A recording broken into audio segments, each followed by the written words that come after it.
What's up and welcome to part 2 of my Division versus Destiny video, diving a bit more into the RPG aspects of the Division, which really separates it from Destiny in the ability to create builds such as a tank or a healer or a damage dealer. In this case, I'm changing my guy from a damage dealer. You can see very high primary DPS in the top left above firearms, and I'm trying to boost my electronics by changing out the gear, and that's going to improve my skill power.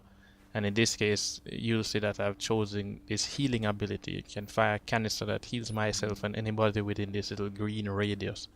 And so, changing out these various items, your holster makes a difference, your backpack makes a difference.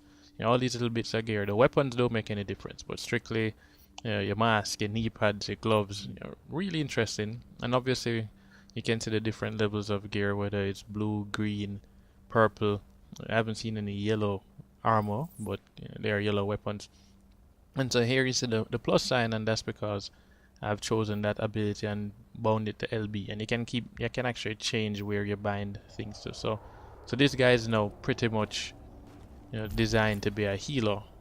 So either healing myself or healing my teammates who are around me while they deal extra damage. So of course, with a group of 4, it'll be really easy to actually have somebody be the tank, have the healer stay back, and have the DPS guy standing behind the tank and constantly firing, because your cooldown drops to like 30 seconds. Every 30 seconds you can fire this healing canister. So here I'm just showing you some of the cover mechanics, a little bit like Gears of War. I do think Gears of War handled better, and I definitely prefer the shaky cam of Gears of War, to be honest, but that's after years of playing Gears of War. So this is really where it is now. I've spotted some rogues, and so this is really one of the biggest differences between the Division and Destiny. This is the multiplayer mode. There's no other version of PvP. I don't have 3v3s, I don't have doubles, stuff I was used to in Halo, and now Destiny, it just isn't there. It's the dark zone. And so I've spotted some rogues. I love hunting them. I know being a healer is not going to be smart. I need to be able to tank all of this damage, because there are 2 guys up there, probably 3 guys, and most likely I can't even kill them. I can't take them out, and this is going to be an issue for the Division in terms of playing solo. It's just highly unlikely I'll be able to kill 2 players or 3 players who have gone rogue, and that actually gets me the most fun, is either going rogue or hunting rogue. So in this situation you'd really hope that other players are hunting these guys, but nobody's showing up to help, and so I've switched from a healer to trying to tank as much of this damage as possible. I'm probably going to die.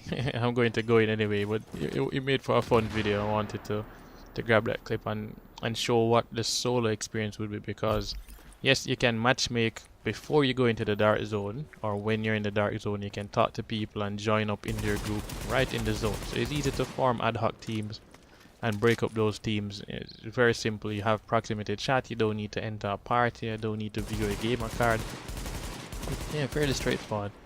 So this was in the beta. People were camping up here a lot across from an extraction point, because the beta walled off the area behind here, so you could go rogue, kill people, and then if they really came up there and started hurting you, you would just run off the back, run off into the beta zone, and then it would respawn you in a safe room, and your timer would still count down. So obviously that won't happen in the real game, so I'm not complaining about that, because you won't be able to do that, I expect, because the zones wouldn't be blocked off. So here this guy is on the rope with me. He just jumped down while I was actually going up. So hey, let's try 1v2, but now he's shooting me. So this was interesting.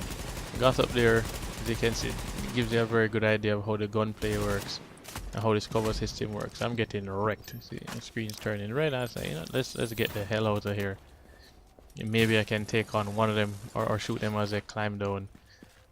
Clearly, this does not work out in my favor with so many guys come down here. But this is really what PvP is about, other than shooting the NPCs, which just don't give you the same loot.